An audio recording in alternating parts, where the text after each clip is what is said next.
excited. Oh, thank you. We are so excited to have this workshop with our speaker today. Her name is Erika Madero, and hold on, if I can have it. Erika is the owner and director of Creative Dance Theater in San Diego, originally founded in 1958. Creative Dance Theater is a small and inclusive studio, non-competitive and open observation for families. They pride themselves on offering age-appropriate dance lessons to the broader community of San Diego, and she is here with us today to share her journey on her entrepreneurship and inspire us all. So Erika, take it away. Thank you so much. Okay, so like Kyoka said, I'm Erika Madero. I'm the current owner and director of Creative Dance Theater in Claremont, and I'm going to see if I can figure out how to share my screen on my own this time. Bear with me.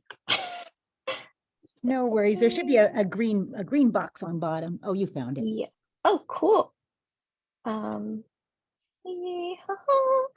Okay, so I'm going to talk to you a bit today about how the studio that I own uses child development to mold its program to benefit young children specifically, but also children of all ages.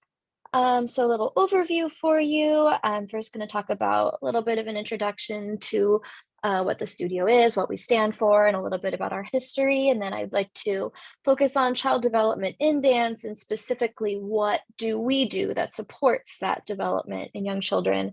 And then I'm going to talk a little bit about specifically with our program, how we try to center our curriculum on the individual versus on like some standard. And then last, I'm going to talk about marketing and how exactly we get our name out there and how people find us.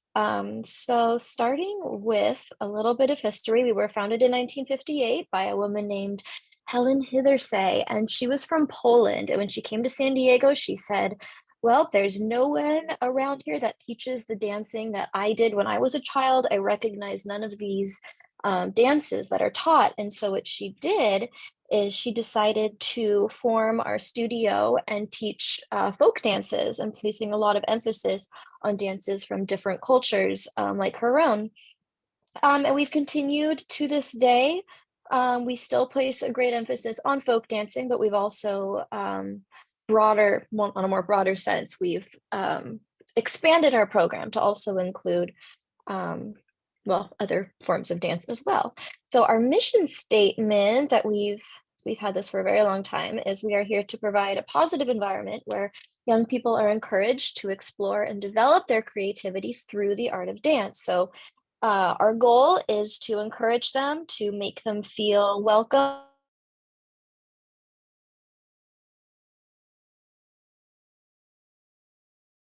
Erika, I think you're muted. I think Erika might have gotten muted accidentally there. I don't know if she can hear us. Hi, Erika, if you can hear us, can you unmute yourself? Or maybe I can. Or Angela can do it, maybe the host. Yes, unmute. I requested for her to unmute herself. Perfect. Oh, haha. So there it is. Can you hear me? Where did I stop? Where did I stop? Just a little back. It was just for less than a minute. Yep. Right there? There. Yep. Perfect. You're right at your mission statement. Great. I'll just reread it then. So we're here to provide a positive environment where young people are encouraged to explore and develop their creativity through the art of dance. So our goal is to support children and make them feel positive and welcome and included, regardless of their abilities. And then the medium that we do that is through dance. So like Kyoka said earlier, I am the fourth owner of Creative Dance Theater, actually. So we started in 1958 with Helen Hithersay, who then sold it to her student, Faye Allen, and then who sold it to her student, Laura Roach. And Laura Roach was the one that really kind of started encompassing everything we do, and then putting it into more of like a structure, one that could be examined and repeated and like that. And so this picture is just some of our students over the years, our alumni who have gotten together. I'm the fourth owner, so I took over the studio in 2021, right in the middle of the COVID pandemic. So I've experienced a lot of things already, which I feel like is good. We didn't burn down or anything. So we're open to all ages. The youngest that we take is 18 months, because at that point they can walk and they can respond to instruction. And then we do have an adult program as well, which is open to everyone of all abilities. So we're also an open observation studio. So there's a little dancer for you, which means that we allow parents inside the studio versus a lot of dance studios, gymnastics, places that you'll see, the parents are usually sectioned off in another part of the room behind a mirror or behind glass or something to observe from the outside. But we allow parents inside the studio because we found that our children respond a lot better having the comfort of their families nearby where they can go and get a quick hug if they need it. We also do community events. So we have 2 performing groups, which are again based off of age. They do need to be invited in, but we don't base it off their ability. And we perform at street fairs, retirement homes, community events, things that just kind of expose them to the community at large, and then also like volunteer work and such. And then just we don't get paid for this. Often we pay to be involved in a lot of it. And so it just kind of gives them that feeling of being involved with the greater San Diego community. So moving forward, developmentally appropriate curriculum. So I said dance and a bit of science. For this presentation, I'm going to focus specifically on our 3 to 5-year-olds because that is our most, I would say, cohesive program within a program. So the 3 to 5-year-olds is the ones that we have a very established year-long lesson plan for. And to do this, I'm going to use some of the foundations from the California Department of Education for preschoolers. So child development, peeps, you know all about this. So I decided to go through a few physical development, social emotional development, language and literacy, and then of course visual and performing arts, which I'm going to end with because I feel like that's the most obvious one. So starting with physical development, I'm going to go over a bit of locomotor skills, body, spatial, and directional awareness, and active physical play. So for locomotor skills, I'm decided to focus on for this one, the increasing ability and body coordination in a variety of locomotor skills, such as galloping, sliding, hopping, and leaping. So for children age 60 months or 3 years and up, they should be able to do these things. And we support this by introducing moves as they age through our program. So our program is 10 months long from September to June. And so we start out the year doing things like galloping, sliding, leaping, everything that's centered on like one side of the body. And then as we move into the new year, what we do, that's when we introduce like more alternating movements like skipping, where they have to switch from one side of the body to another. And in our little pictures here, you see some alligators. We have 19 alligators. We jump exclusively over alligators, except I realized just now this picture has a shark in it. So I guess we jump over a shark sometimes too, we leap. And then moving forward, we body, spatial, and directional awareness. So I squished this all into one slide, but basically, for example, let's see, to start with body awareness, demonstrating knowledge of an increasing number of body parts. You'll see a little picture right there on the right with some little preschoolers with some teddy bears. We love using like Hat Palmer, Greg and Steve, musicians like that. So Hat Palmer has a couple songs. He has one called The Beanbag Toss and one called Teddy Bear Plate. No, it's called, oh my goodness, I'm blanking all of a sudden. It's called the Teddy Bear something. It's not Teddy Bear Playtime. It's Teddy Bear something. Anyway, in these, what he does is he has very repetitive movements. So we either use teddy bears or beanbags where they throw them, they catch them, and then they use those to put on different parts of their body. So we use a lot of songs that already exist out there to really enforce this idea of learning the different parts of the body and where they are and how to use them in coordination with each other as they get older. We do activities where they have to do that with each other. And so it all builds. And then spatial awareness. So something that's really fun and interesting is trying to create choreography or dances with 3-year-olds. So they only do 2 dances every year. The first one is around Christmas time for their open house for their parents. It's like a small little show. And then their second one is in June, and that's like a big recital. They get the costume, they do all of that. But our purpose in this is that so the program kind of builds on itself as the year goes on. And so in this little picture, I believe this is practicing for a June recital because they're in a circle. Usually when we start off the year and we move towards that winter performance, we have them only in lines that move back and forth, forwards and backwards, sitting and standing, things that are a little more simple on that side. But then as they age throughout the year, then we introduce circles, more moves, changing spots. And then directional awareness, that's part of that as well.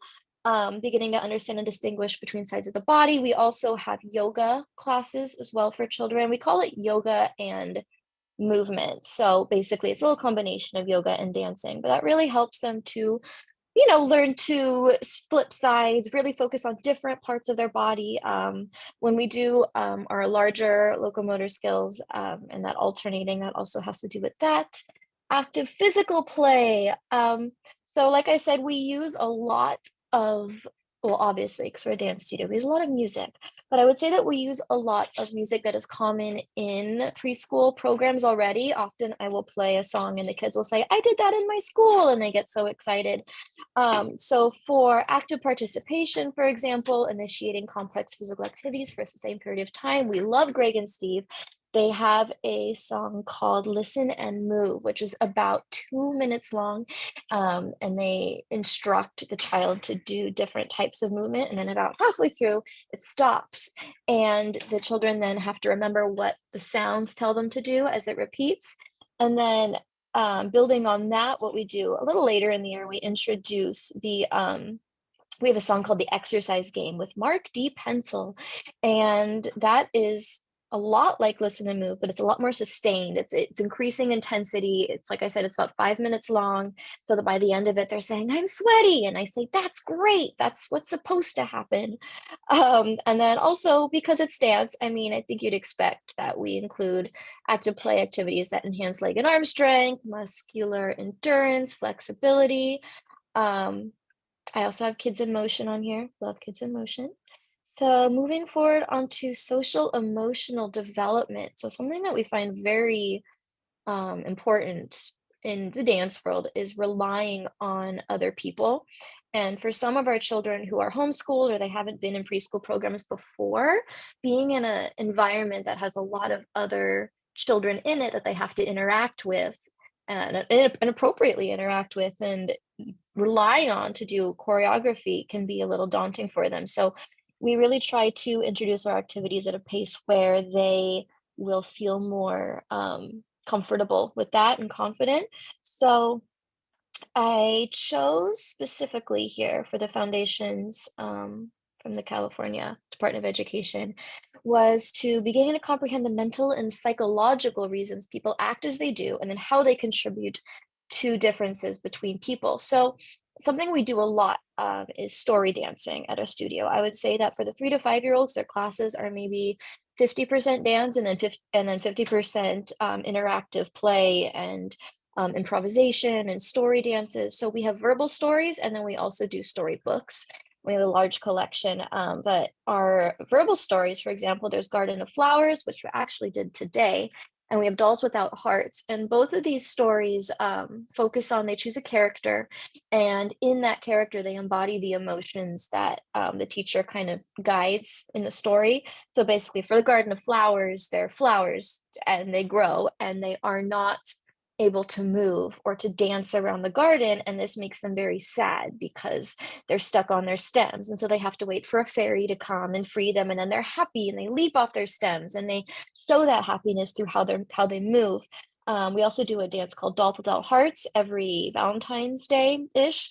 That also focuses on different characters, so they get to choose what kind of doll they would like to act out, and we talk about how each doll would move, how each doll would act, or why they would act that way, or what they would feel, and then we build a dance out of that. And then we dance out storybooks. One of my favorites that I did just last week was called My Many Colored Days by Dr. Seuss. So in this book, Every page is a different emotion. I think my picture right here has pink. When my days are happy pink, it's great to jump and just not think. So to me, I mean, that's obvious, that's happy. But to the children, it's interesting to see how at first, when we read the story, they focus on acting out the animals that are on each page. So they'll pretend they're a flamingo, they'll stand on one foot, they'll fly around like a bird, they'll kick their heels like a horse. But then when I read it again and we go through it and then we talk more about the emotions behind it, I say, okay, what color is this? And then how does that make the author feel? And then they'll tell me, oh, it's happy. Oh, that's sad. And then when they act out from there, I find that they focus more on the emotions behind the character instead of the character itself, which is very interesting. And then social interaction as well. So more actively and intentionally cooperate with each other. This is something that's very big in the dance world, no matter how old you are. And so an example that I chose to just kind of say how we support that aspect of their development would be through our folk dances. So like I mentioned, folk dances are a big part of our program. We think it's very important to teach traditions and choreography from other cultures as well. So with our young ones, we really only do 4 throughout the year. We have some more complex ones as they get older. But we always start in September with bingo. So it's the classic bingo song, and we have a little pink dog that's name is Bingo. And this is a group dance where they stand in a circle, they hold hands, they walk around the dog, they go in and out, they jump up and down to spell Bingo's name. So it's very simple, but they are learning to cooperate with each other, and that I always have to tell them, like, do we pull our friends? What happens if we try to go too fast? And so they tell me like, oh, we might fall down, we might get hurt. And so in that way, they're learning to cooperate without, well, to have the feelings of their friends in mind too.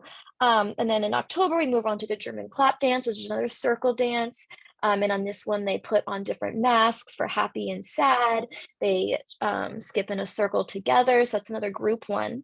And then in February, this is our first partner dance that we introduce. So we wait till the new year to do this after they've experienced some of the others.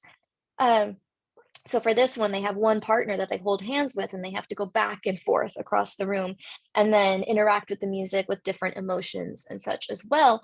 And so that's the first time that it's really interesting to see which children are able to really rely on their partner and cooperate together, going back and forth, and which ones are a little more silly, in which case sometimes I switch partners. But it's really interesting to see how far they advance, and so quickly too. It just always amazes me. In May, this is I would say our most complex folk dance for this age group, the Maypole.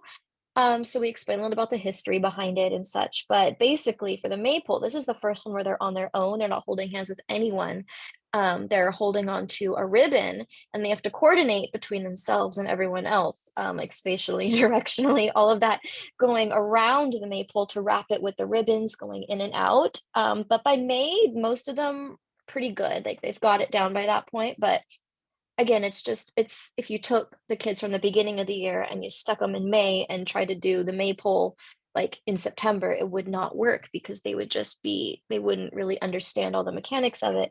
And so we try to introduce our folk dances very what's the word, incrementally, building on each other. Okay, so moving on to relationships.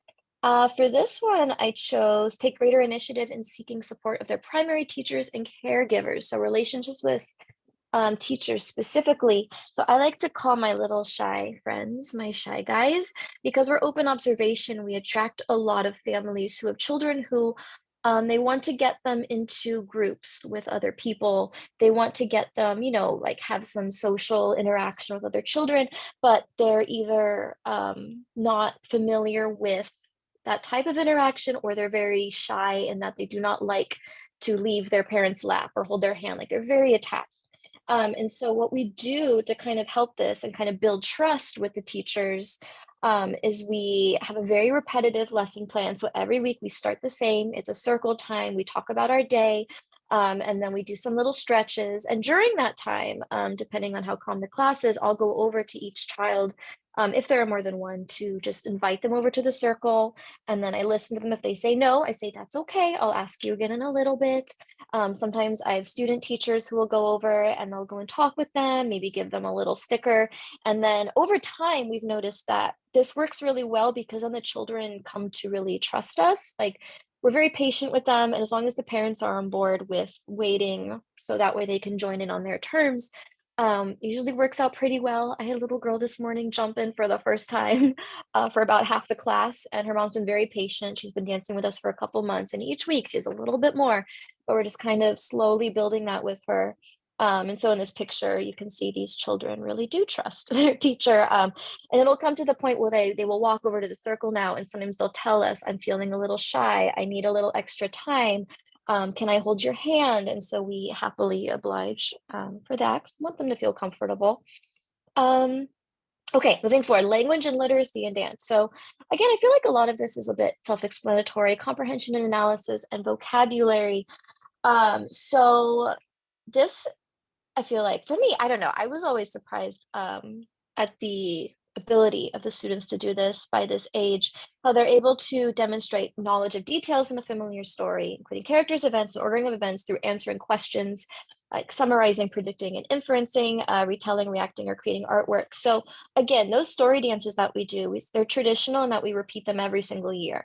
And so students that are taking the class for the second time will already be familiar with them. Or sometimes for like the Garden of Flowers, we do that multiple times throughout the year, like in the beginning, towards the end. And so I did it today as like a spring activity.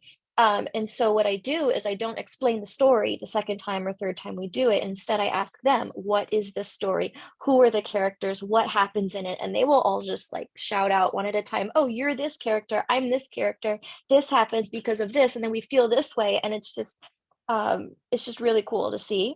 And then we do offer summer camps during the summertime. So they're 5-day camps from 9 to noon. And we have a little show at the end of the week. And sometimes what we like to do with the younger children is have them create their own story. So for the first couple of days, we'll start doing story dances, different types, where they can really kind of understand the structure of the dances and the outline. We'll read storybooks, act them out. And then on like the third day, we'll say, okay, now we're going to make our own story. And sometimes we'll help them by making an outline to kind of guide them. And they each chime in with different ideas of what's going to happen next. And then they embody those characters. They choose the character they want. We get little costumes. In this picture, you see a cat. And then they act out those characters by themselves with the storyline they chose for an audience on Friday for their families to come and watch. That's just a really fun activity. But really reinforcing the idea that they have power over those narratives and they can decide, like they remember it and then they use those examples to create their own. And it's just really cool.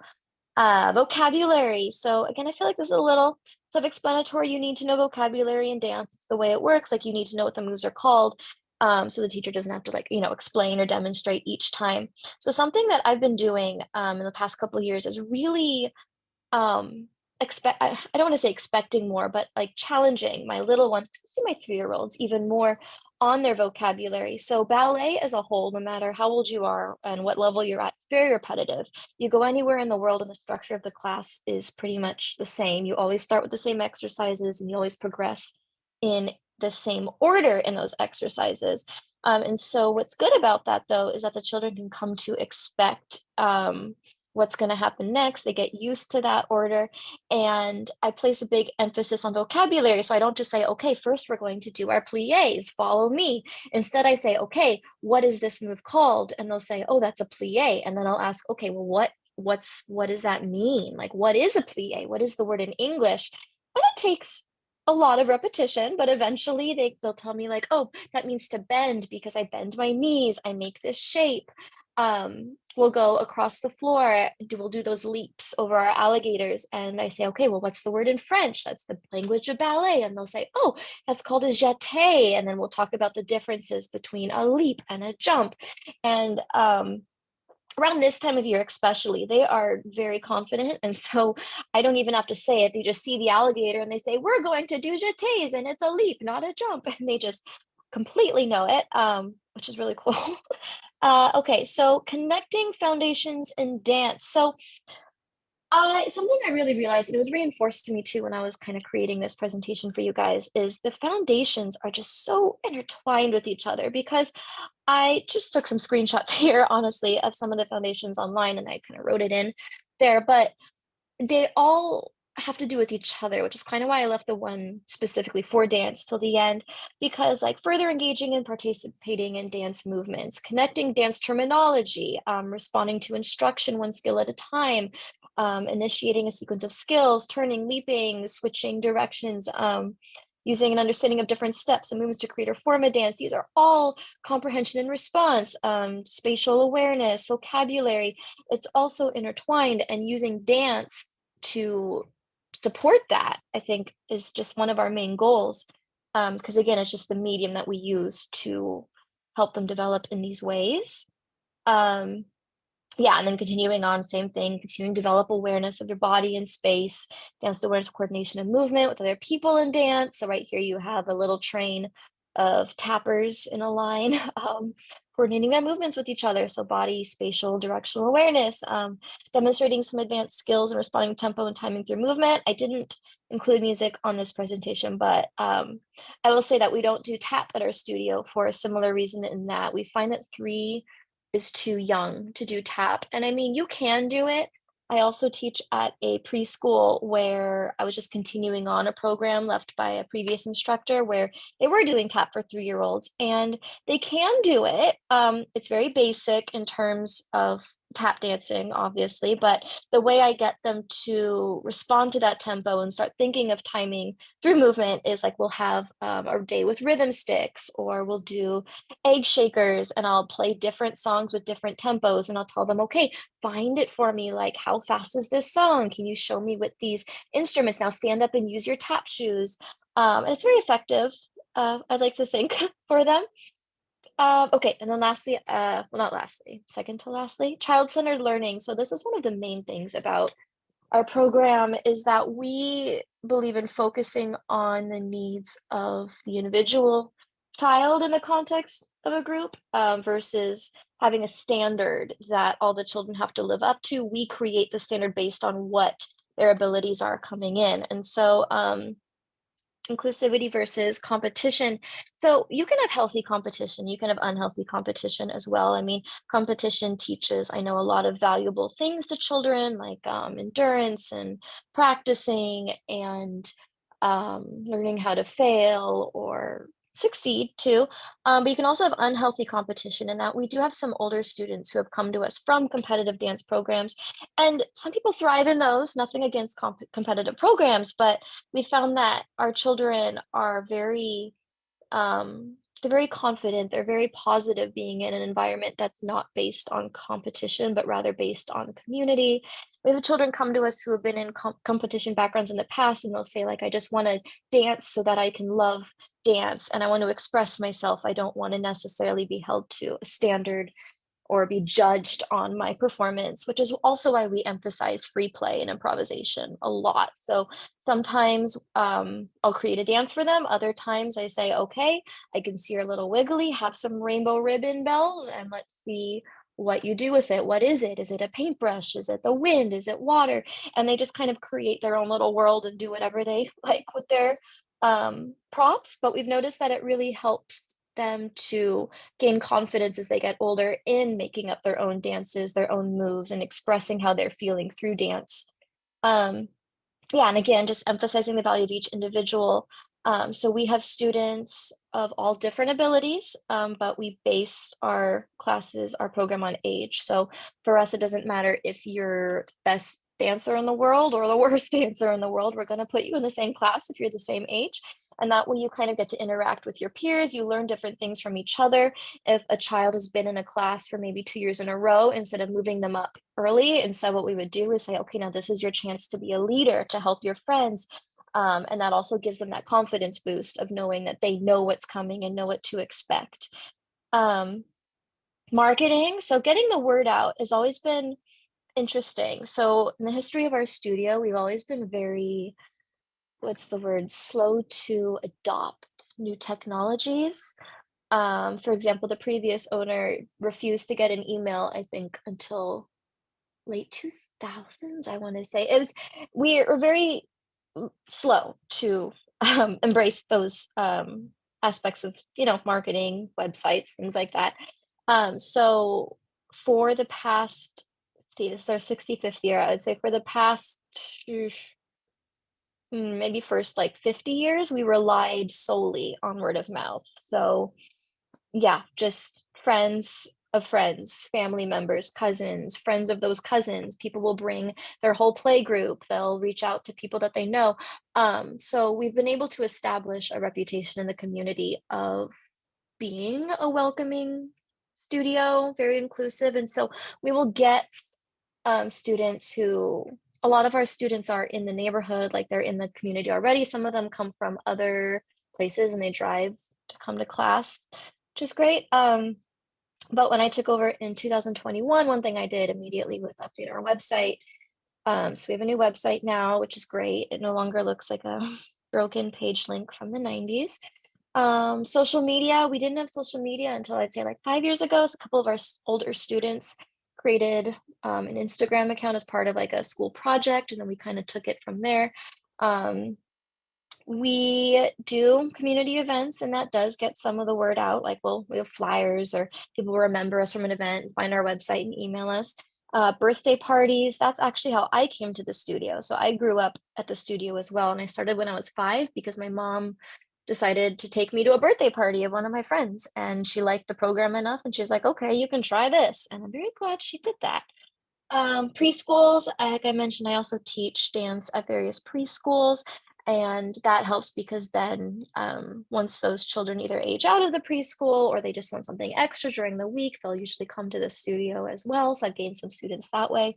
But really, word of mouth is still our main thing. So like once you establish that presence in the community, people just kind of know about you, and they'll be the ones to do the work for you, to tell your friends, to tell their friends. So yeah, I'm pretty much done with that. Here's some resources, some of yes, where I looked.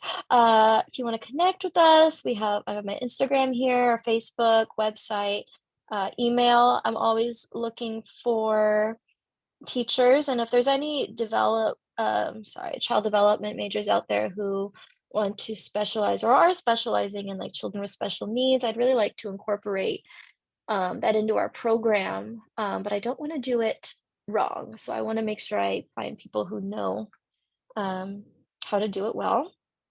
Oh yeah, but thank you. Please ask me any questions you would like. I think I'm gonna stop sharing my screen, if that's good. Yeah, that's great. Okay, thank you. Sorry, I don't know how fast I spoke. I don't know. I think it was wonderful. So if you have any questions for Erika, definitely put them in the chat, or you can raise your hand and we can answer them accordingly. We do have some here.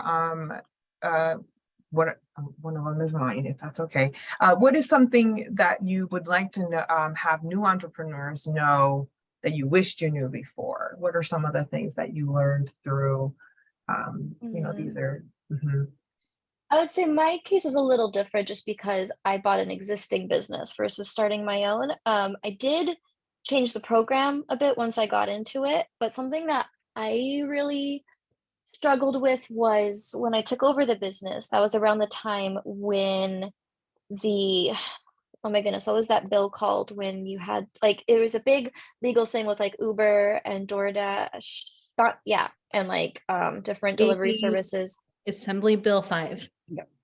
Yeah, so we were always independent contractors. Yeah. But once that bill passed, we all had to be employees.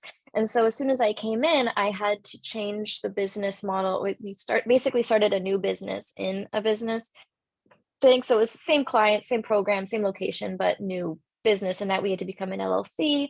I had to figure out how to make all of our contractors employees. I had to figure out like, what taxes do I pay? Where do I go to find all these forms online for the city? Like, how do I make myself, what's the word? I don't know, legal. So to say, but yeah, so that was a big thing for me, is just figuring out all of the background stuff, because I already knew how to dance. I already knew how to teach, but I did not know a lot about the legal side. So that's been a bit of a learning curve, and I wish I knew about that or had some more guidance on that. Sure.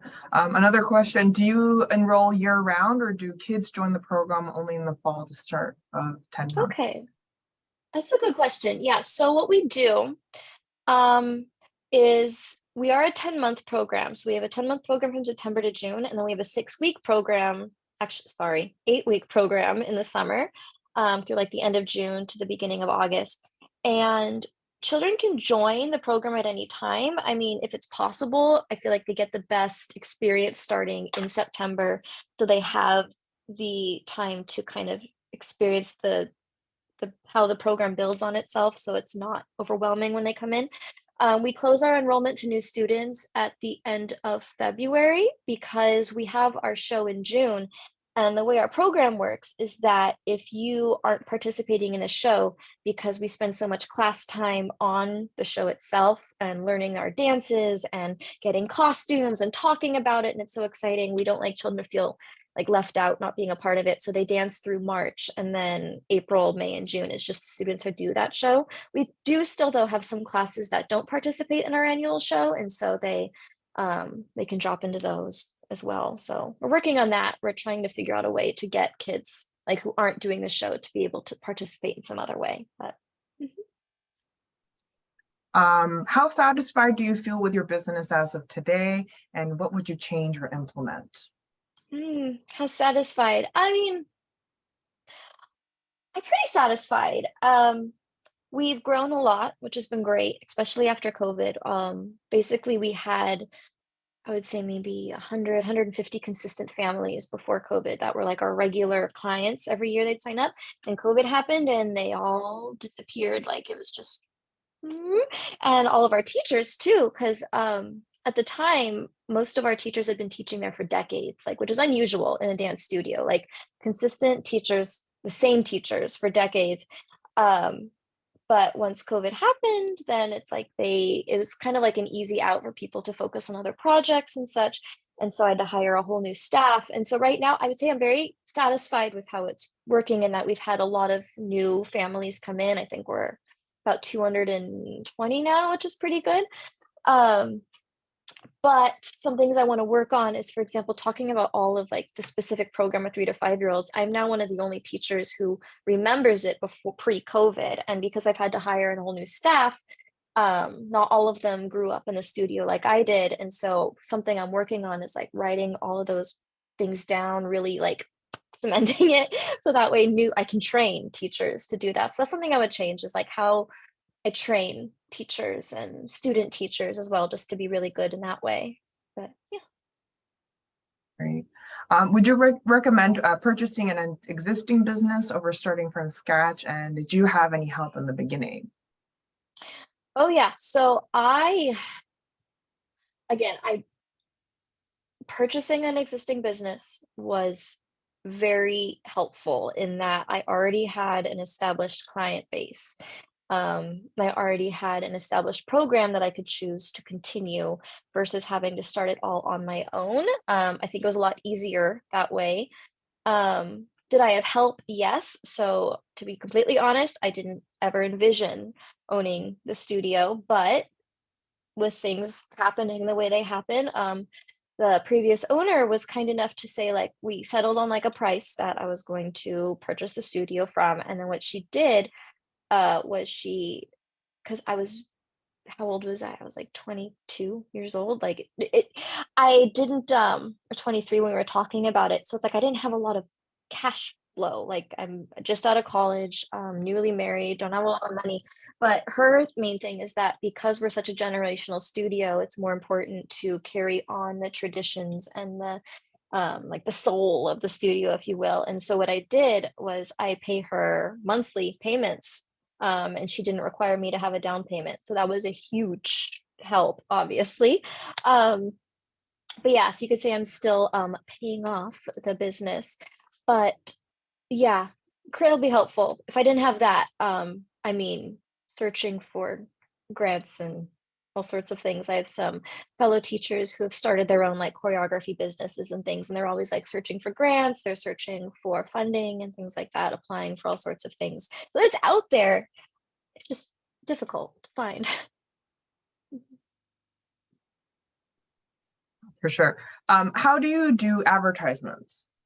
Do you have any, you would talk about word of mouth, but do you do any promotions or, any of that sort?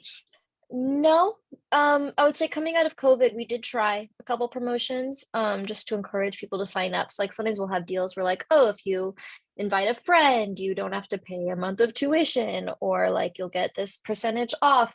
But other than that, outside of social media, we don't really have any advertising in that way. Like I don't pass out flyers and stuff. I would say the biggest advertisements we can do is just getting out into the community so people can see us and they can hear about us and they can hear about what they do, and then somehow they find us. So yeah. Great. What were some of the obstacles you found when you were trying to obtain existing business? Would you advise someone else to buy or start their own business? Mm, yes, obstacles. So I talked a lot about the legal side of figuring out all of that. I would say that was difficult. For me, a big difficulty was because I bought an existing business. I had to negotiate like a new lease and such with the landlord because I wanted to stay in the same location because everyone was local.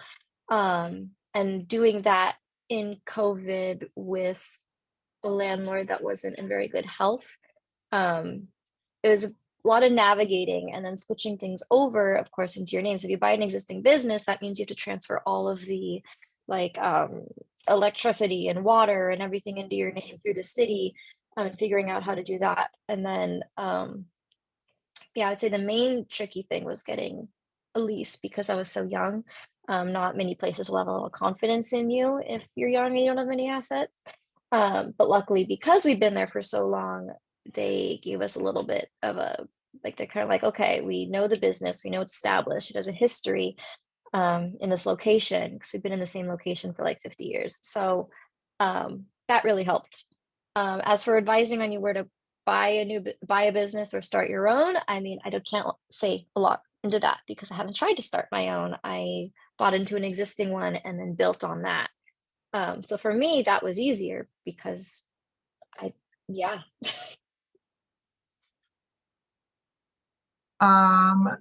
Do you have to get a conditional use permit? I don't know what that is. So nope. I don't think I'm going to say no. I'm going to look it up. I'm going to make sure I don't. But no. Okay. Oh, it's through the city. Apparently, it's Okay. through the city. But I just have a business license through the city.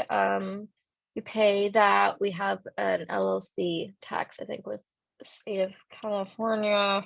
I don't want to, I don't mean to jump in here where if it's not helpful, but I think that it would be really difficult to answer that question without knowing all the details. And I think it's going to depend person by person on where they live and what the zone is where they live. So I would definitely look that one up individually. Yeah, but it's good. You didn't have to get one. Yeah. thank you, Tanya. What are your requirements to hiring a teacher? So it's your dance studio, dance experience is a must. It also depends on the age. So as our teenagers, I feel more comfortable hiring teachers that are solely dancers, in that like maybe they're dance majors or they have dance degrees, they are performers in their personal lives as well. Because as they get a little older, the teenagers need that technique. They need that like shared experience from the teacher, and that's more important than necessarily the whole other side of our program. So for the younger children, I'm a little more picky just because I prefer teachers to have either classes in child development or to have experience teaching in like a preschool setting, or just have an attitude that's very open and warm and welcoming to young children, that I can train in that way. So yeah, to love children too is a big one. Need to really enjoy it because they're little angels usually. But Usually is the key point there. Yes. usually, Yes. yeah. We don't have any purposely mischievous children. They're all like if someone comes in, they're not having a good day, like we just work with it and we're like, it's okay. Everyone has days. For sure. Yes. Have you noticed an increase in business expenses, and how does that affect your business? Yes. So because for many years, the studio did not necessarily change in that everything was the same every year, which is good in terms of like the legacy of the whole thing. Like it was staying the same, like the core of it, but we wouldn't raise prices a lot. And so now that I've taken over, I've had to kind of get used to the idea of like raising prices incrementally, which has always been, I'm not a huge money person. I feel like I have a bookkeeper and she says like, stop giving your money away. Like you need to charge more. So I've been working on that. We have had to raise prices a couple times just because, I mean, prices go up. And so the, also like bills have been going higher. Our rents increased about 50%, I think, since I took over. And so recently we had like a water leak that wasn't our fault, but still like the bills get really high on that until we can get it fixed. Yeah, so increasing prices incrementally though, not outrageously. Do you have any community partners, photographers, therapists, schools, after school programs? Do you have community partners that you pair up with your program or business? Not regularly. We have like, for example, for our show, we order costumes and then we have like a week in May where we have a photographer come and take pictures. And we've been using the same photographer since I was little. And he looks the same too. He hasn't aged at all, which is great. But he, yeah, so around the same time every year I contact him and I'm like, hey, these are the dates we're doing it. Like, are you willing to, like, are you able to do it at all?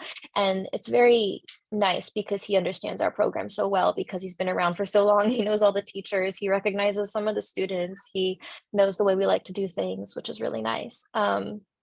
We used to have more like certain videographers that we would use. I'm actually looking for one now if you know anyone. Or maybe you like producing videos. I know of a couple of good ones. I'm going to send you a couple of recommendations. Thank you. Yeah, of course. Yeah. Any other questions for Erika? I know it's about 7:53. Couple questions. Any other questions that you want to voice?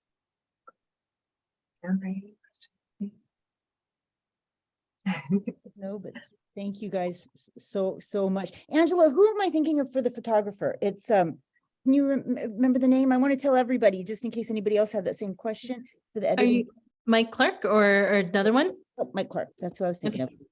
Thanks. Yep. I'll send you his contact information if anybody else. Thank you. Yeah, Mike Clark is fabulous. Yes, for sure. Thank you. Yes, please make sure you fill out the survey. And if you're here for professional development as well, we are making sure that we're here for attendance and also for your registry number if you have one for that.